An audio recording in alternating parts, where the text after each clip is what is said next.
Let's move on now. An earthquake and aftershocks struck the east coast of the U.S. on Friday, causing buildings to shake and rattling nerves from Maryland to Maine.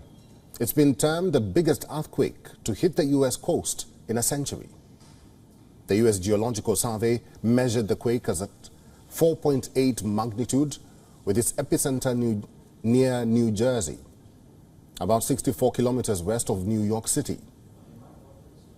An aftershock measuring 4.0 on the Richter scale struck in the evening. There are no initial reports of any injuries.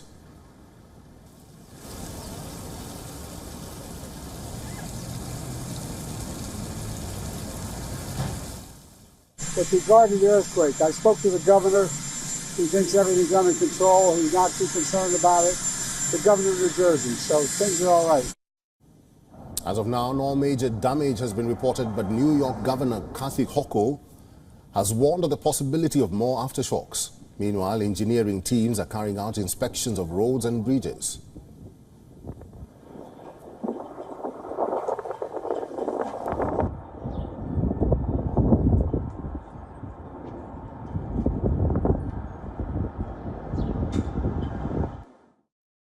This is one of the largest earthquakes on the East Coast occur in the last century.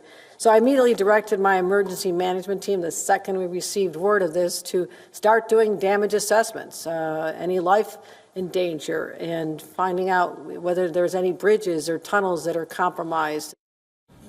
At the United Nations, which has its headquarters in New York, a Security Council meeting on the situation in Gaza was temporarily paused after the tremor. Madam President, am I okay to continue? Go ahead. Education. I felt scared and I was so surprised. I couldn't believe that there was an earthquake in New York City. And I was worried about my kids and I hoped that they were safe. But the school sent out an email pretty quickly thereafter telling us that everything was fine and that they had checked the building. So I felt better about everything. I just felt the building shake a little bit. I was on a work call and then everyone kind of realized that felt the same thing, and it was an actual earthquake. So, but nothing too crazy. Meanwhile, people residing in Baltimore, Philadelphia, Connecticut, and other areas of the Northeast have reported tremors lasting several seconds, and these were felt over 300 kilometers away near the Massachusetts-New Hampshire border.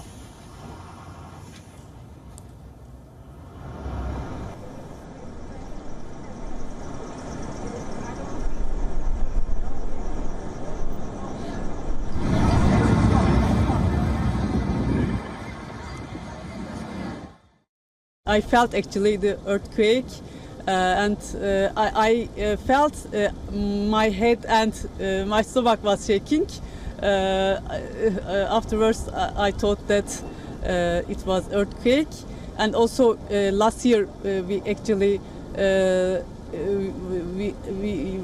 don't know, maybe you know, we had a big earthquake in Turkey. Well, our correspondent Susan Teherani has sent us this report from New York. Geologists say the earthquake was not a rarity for the New York area. Numerous small earthquakes actually go unnoticed every year, but Friday's strength and intensity unsettled a region that's more accustomed to flooded roadways and snow-covered sidewalks than earthquakes. Several aftershocks were felt not only at the epicenter in New Jersey, but also here in New York as well. And geologists are saying that more aftershocks may be expected in the next 24 hours or so. The New York Police Department said that there was no immediate damage to the tri-state area here in New York, but the mayor's office is facing criticism because about 40 minutes after that initial 4.8 earthquake, an alarm went off on some New Yorkers' phones. The mayor has been criticized before in not being swift enough in taking actions in emergency situations like floods. Well, and now this earthquake. Susan Teherani reporting from New York for WION World is One. For all the latest news, download the WION app and subscribe to our YouTube channel.